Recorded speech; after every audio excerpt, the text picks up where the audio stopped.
Brandon's going to pull off the Chris Collinsworth slide. You're going to have him come in the middle? Okay. That's what I was told to do. That's fine. That's fine. You're good. That's a Collinsworth slide. That was pretty good. Not bad. Okay. These orders. That's right. Thanks. Welcome. Get yourself hydrated. We don't want you to got all this cramp up here. A little birdie told me you were running at about a 6-minute mile pace this morning. Is there any accuracy to that? You want to verify that for me, or I wasn't moving at a good clip, or no? I wasn't. I was the only time I ran like that was when a car was coming. I made a late decision to cross the street. playing street football or something, running a crossing pad. Welcome. Good to have you. Thanks for stopping by. I know you just spent 15 minutes with the media, so thanks for spending some time with us too. Where are you kind of coming down on this, because you're buttoning up roster things yesterday? Yeah. I got to imagine like the old scout in you just wants to get out on the field and watch these guys, right? Yeah. The best part is when you're not paying attention to your phone. You're out there and you're watching football and you're watching these guys come together. And this is you have the off season, your work, but it's voluntary. Everyone's here.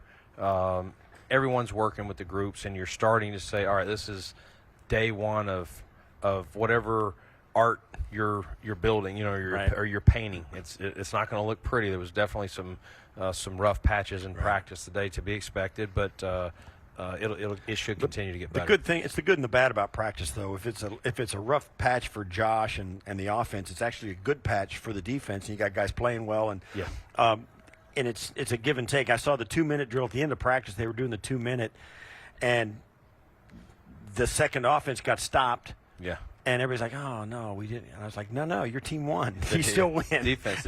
You still win. Everybody's a fan of the offense in general, the fans. But, the offense on the second group took a couple steps back, a penalty, a sack. And to start the drive. It was 1st and 23. I was like, ooh. Yeah, out of about the -7 or 6 yard line. So it's a good point that the coaches will be able to point out, though, guys, on – you cannot have critical mistakes at that point. That was pretty much game, set, match, because I think when we got to the -7, there was like 36 seconds left with one timeout. What they do, they ran out of time around midfield. Yeah, that's right. Just for some bookkeeping, so Nahim Hines goes on non-football injury list. Yes. And, we felt terrible for the kid. My gosh, talk about this right before camp. It was horrible. Yeah. But I think fans have been asking us, and I think we have a pretty good handle on it, but just what the non-football injury list means for him going forward. Yeah, it's just it's a declaration of it happened not on the football field or not training in the weight room or something like that, not a rehab thing. It happened. It's exactly what it is, a non-football injury, and those can be various things. And so it's just categorize that from a contractual standpoint. We'll stay internal on how we're going to handle all that. There's some various things you can do, but he'll be basically, if you're a fan, just think of it, he's on injury reserve for the season. We still have him under contract for 2024. And so as we sit here today, hopefully he has not had surgery yet. Hopefully he'll have a successful surgery. We can get that rehab process started, and hopefully, this time next year we're talking about him, returning to the field. Right. So as day one kicks off, first of all, what's number one on your to-do list for this training camp, and what struck you about today's? Yeah, we got some battles that are going to happen. We were just talking about it with the media over there, whether it's corner, Mike linebacker, these, the offensive line, especially the interior guys. There's some guys that have, obviously we drafted, the young man from Florida, but we've got some veteran guys. Bates played there for us last year. David Edwards. We brought Connor McGovern. Ike Bucker's back. We got some guys that have had some legit play experience. David Edwards started in the Super Bowl, and that was a really good team. So that's going to be a really good battle in there. It was good to see Mitch Morse back out there. I thought Spencer Brown, did well today. For day one, we're not in pads, so until we get in pads, some of these guys is to be determined. But a lot of battles. Some of these receiver roles, we got some new guys that are going to. Shakir's going to have a bigger role. He's not a rookie anymore. Year one with Hardy, and he'll probably have a bigger role in special teams now that Nyheim's gone. So figuring that out, and so it's going to be good to have. We didn't have all these guys on the field at the same time, in May and June. So now that they're there, kind of see how they gel together. Speaking of that, so the slot receiver role is kind of a fascinating thing because of all these pieces you have now. Sherfield can line up in there. Shakir, as you mentioned, Hardy can line up in there. And then you have Kincaid, too, who's going to be detached a good amount of the time. We hear about running back by committee all the time. Could you foresee a time or a role with the slot receiver position kind of gravitating towards maybe a committee approach? So Ken Dorsey says, well, I like this matchup a whole lot better this week. I'm going to use Hardy. Yeah. Or I'm going to use Sherfield more for a little more size and, leverage in the red zone or something. And could you foresee committee position being the slot receiver role? Yep, no doubt. And listen, some of those guys can also play outside, so it could be that they're in the huddle with two guys that primarily play slot, and the defense doesn't know exactly who's lining up where. Who's going where. Who's going where. Sherfield can play outside. Shakir, you saw him do it last year as well. Even Hardy can do it. He's a smaller guy, but he's got enough straight line speed to get in and out that he can be a vertical presence for us, if he lines up outside. So if you get into this training camp and as you watch things develop, obviously there's a lot of question marks. You got guys that you don't know about, new players who, even though they've got chops in the NFL, they're veteran guys like the interior offensive line you're talking about. Yeah. What about the draft picks? I mean, Dalton Kincaid is a guy everybody wants to see to play. They want to see more from James Cook, who last year, kind of earned his way. Who are some of the young guys that you're thinking, that may be under the radar for all of us? I mean, Brownie and I talk about these draft picks all the time, so we kind of know them by heart. But what are some of the guys that you think, this guy's got a chance? Yeah. If any. Yeah, I mean, I think let's start with last year's draft. I mean, you said it. I think James is going to have every opportunity. I thought he really matured in understanding the pro football last year, and it's different than college. There are similar things, but it's still, this is a pro game. It's different. It's 17 weeks. The preparation that goes in, and you don't have the 20-hour rule of how much the coaches can have them. And so I thought James really matured a lot down the stretch, and I thought the coaches gained confidence as the season. So I'm excited to see him. Shakir, same thing, because we had other guys, veteran guys. The coaches tend to, they tend to go that way. But I thought down the stretch, him and Josh started really forming a rapport, and that's continued this offseason. So, those guys, Benford and Elam are going to be battling it out, over there with Dane. And so those are still two young players. And, and then this year's draft, obviously Kincaid, there's a lot of excitement about any time there's a pass catcher, whether he's a receiver or, whatever role he is, tight end. But, Dalton is just a pro. He's hungry to learn. He's got a low ego. He's just, you don't hear him saying he's good or anything like that. He's just coming in here head down, working, and if the ball comes his way, great. He'll make the play. We talked about, Cybo from Florida. Cyrus Torrance. Yeah, he's coming into his own, and again, I'm excited to see him in pads. I haven't got to see him in pads yet. Right. You're talking about a 330-something pound young man who's got, good foot agility for a guy that size, and so I'm excited to see what that looks like in pads. Dorian, we messed around with him at Mike. It's a lot. We talked about that when we drafted him, what he was asked to do and the complexity of the defense at Tulane versus the complexity of an NFL defense. Big jump. Even Terrell Bernard, year 2, and Spector, talking to those guys, like how much better they feel coming to this camp than last year drinking out of a fire hose. So Dorian's going to start out more over there with Milano, kind of on an outside position. Doesn't mean we wouldn't move him back at some point, but we think you don't want those guys thinking too much. Then he's going to lose the speed and athletic ability he's got, and so we'll see how that goes. He'll obviously be a big player on special teams for us as well. And then we'll see what Justin Shorter does. He's still developing as a receiver, but as a fourth down player for us, he needs to show that he can dominate there, and if he wants to earn a jersey. So a lot of young guys that have to prove it, but we'll be excited to watch. So that middle linebacker spot, you've got the two guys you just mentioned, Spector and Bernard, in the mix there.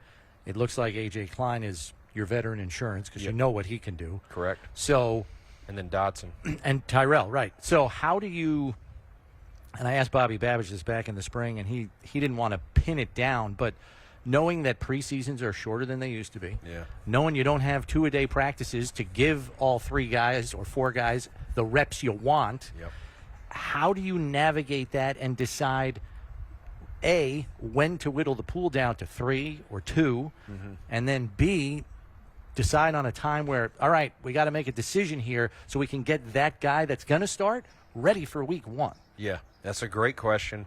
I wish I could tell you just follow this calendar like you do when you're training for a marathon. Today run 6 miles, today run 9 miles. Like everything, you just, in my experience, you kind of watch it, you let it flow, see what happens.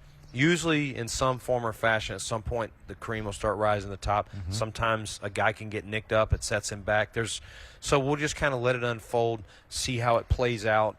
You're right. You do get to a point, especially after you played at least 1 or 2 preseason games. Now that you only have 3, I think when you've played 2, you kind of at that point. That's probably not that you wait that long, but that's probably getting to be a drop dead point. At a minimum, it's got to be down to 2 at that point, probably, just to give yourself that 3rd preseason game. So I think you kind of know. Sometimes hey, the battle's still going, or you know what, 2 weeks from now we're already going, hey, player X is one that's risen to the top. One of the problems with that is that linebacker is the physicality of the thing. So you got, Brownie and I have been talking about this. I think the adjustment these days, because I'm talking as an old guy, these days I think the adjustment once they put pads on is really bigger than it's ever been, because so much of what you do has to be without pads and you don't get a chance to see it. And as you know, even back in my day and back in the old days, guys separate themselves because of the physicality, and they're good at it. That's what their thing is, and you never get to see that. So when you do put pads on here in the next week or so, things really can change. It's like some guys absolutely disappear. And then other guys are like, wow, look at that. And it's a guy that and it just flip-flops in some respects, particularly at a position like linebacker where no doubt you can't shy away from it. No, it's I've always said this game's not played in shorts and t-shirt. Flag football is a great teacher for our game, but our game is in pads. And the physicality, yes, the mental reps and all that, you get that in May and June and the first few days here, but the pads, will definitely start to separate. We're looking for guys with athletic ability, but you can be the greatest athlete in the world if you can't fill the hole, and you're constantly getting run over, or the guy's getting, every ball carrier that's coming through there is getting 3 and 4 extra yards every time. That's not going to work either. You get stuck on blocks, all those things that our linemen right now, they can't do. So these guys are getting free access to go fill holes, and you might mentally know where the hole is, but when the pads come on, if you get stuck on blocks or you're on your backside, that doesn't help and that doesn't work. So that's exactly the point I was making to the media over there. That is not, we have no idea yet. These guys have not been in pads, and so until we see that, it's yet to be determined. Right. Steve would be the first to tell you that I am the #1 flag waver of the coaching staff's player development skills, because it is the biggest difference that I see with Sean McDermott's staff than any other staff since 2000 here. It's far and away better. And we've seen guys make the jump in year 3 maybe more than any other. It used to be in year 2 when they used to get more reps, 2-a-days, all that stuff. Now it seems to be more year 3, whether it's Josh, Taryn, Dawson Knox, there's probably others I'm forgetting. We've got Greg Rousseau and Spencer Brown at 2 important positions entering year 3. How realistic is it, do you think, that they can make the same kind of jumps that we've seen from other players during your guys' regime? Yeah, and I would put Boogie in there as well. I think Boogie had a really strong offseason. I don't think he missed 1 day of OTAs, and that shows you right there the dedication. Because you can easily say, hey, I'm going to take a long weekend, or I'm going to stay here or there. He went out to XOs in Arizona when the season was over on his own dime, and worked until our off-season program started. Didn't miss a day, and so I just wanted to add him in there. Absolutely. As well, I'm glad you did. As another third-year guy that has flashed, and you've seen plays in that Miami playoff game last year. He's had some games like including, I remember most specifically that Miami playoff game, but him Rousseau, Greg, I felt so bad. He got that high ankle at the Jets last year, and it really he was a different player, down the stretch than he was. He was really the physicality. The first year I thought he needed to improve his physicality, and that was what we challenged him with, and I thought he embraced it. I thought he took it because, as you guys know, Greg's the nicest guy in the world, like just super nice, and you got to be able to flip that switch, and told him, you got to get some a-hole in you, and he did it. He did it, and so I loved it. And who else were we talking about? Spencer. And Spencer. Same thing. I know Spencer's got his critics out there, and Spencer's critical himself. And listen, we've had some straight-up talks. Hey, this has got to happen. This has got to be. But he's been here the whole offseason, worked hard, body looks good, in a good headspace, and he's healthy. He's healthy. Missing a whole offseason. Again, you wouldn't say I'm making excuses. That's fine. That's the reality. You can't make up those reps. You have to have reps. I don't care if you're playing golf. I don't care if you're playing basketball. You have to have reps, and especially when you have to go out there and block premium pass rushers like our league has. So, off the record a little, not off the record, but off topic a little bit. Is this off the record? And then now this is off the record because this is all off. Nobody's the record. listening to us talk. So today, Justin Herbert signs his deal, and more, it's looking like you signed Josh at the right time for the right money, and it's not going to cripple you. I mean, I was looking at the rankings. Mahomes is number 1 on the cap hit this year for NFL for NFL teams. Your guy is 39th. It seems as though you get further and further you get into this contract, the better and better it is. You're finding ways to do that. The cap looks like it's going to go up. It looks like it's going to go up big time this next year, I would think. What are you saying? What are you doing? And what do you think the future holds for that spot? Because now they're talking about running backs being set aside as a, they're trying to talk guys into that, and that's not going to happen. But the quarterbacks continue. Joe Burrow's coming up next. He's gonna hit a grand slam. How do you view that these days with the ever-changing market?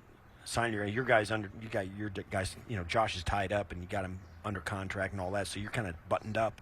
Where do you think it's headed, though? Yeah, I mean, the numbers, it's crazy. We did Josh 2 years ago, not even 2 years ago, just, whatever day it was in August. So almost 2 years ago, and, $43 million a year at that time was a jaw dropper. But now you're getting well into the 50s. So people are looking at you like, eh. So that tells me in 2 years it's going to be in the 60s. Right. Is where it's trending. And we love Josh, and that's the thing about Josh is he wanted to do a deal. He wants to win, and you guys know him well as us. Yes, everyone wants respect and wants to be paid with their peers and things like that, no doubt.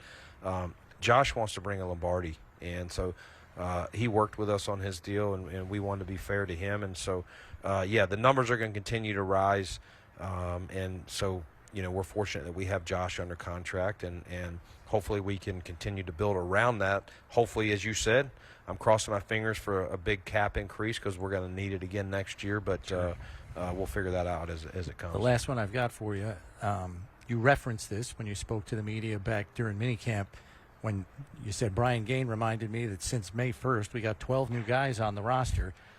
Can you recall a time in personnel where you can land players the caliber of Poona Ford and Leonard Floyd in June?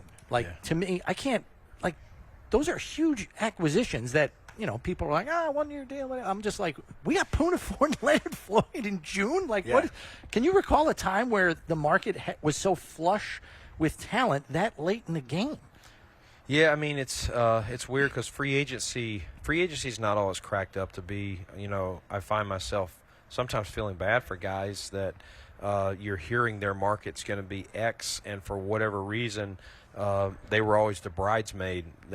It was going to be X if they didn't get this player. This team was going to be X if they didn't get this player, and they keep being the bridesmaid, and next thing you know, their market drops. And every I don't know specifically what these two players were looking for to begin free agency, but I feel fortunate that we were able to get both those guys here. I think they're going to help our whole D-line, pass rush, run game, all of the above. Both of them excel in both areas. Well, certainly this is a roster that we've been talking about it for months now and weeks. It seems much more deep and better at the top than it has been in the years past. So congratulations for that. They look great on the field, and thanks for coming and spending time with us. Love being here. Love being with you guys. Hopefully Nyheim is our only injury, and we can stay healthy the rest of the way out. Yeah, we'll keep your seat warm. You're going to come in and visit us like twice a week throughout the season, because you got nothing going on, Nothing right? going on. Nothing going on. Whatever right? you need, Steve. Okay, perfect. All right. Keep that sunscreen handy. I appreciate you. Bills General Manager Brandon Beane joining us here on One Bills Live. We'll take a break and be back with some of Stephon Diggs' comments with the media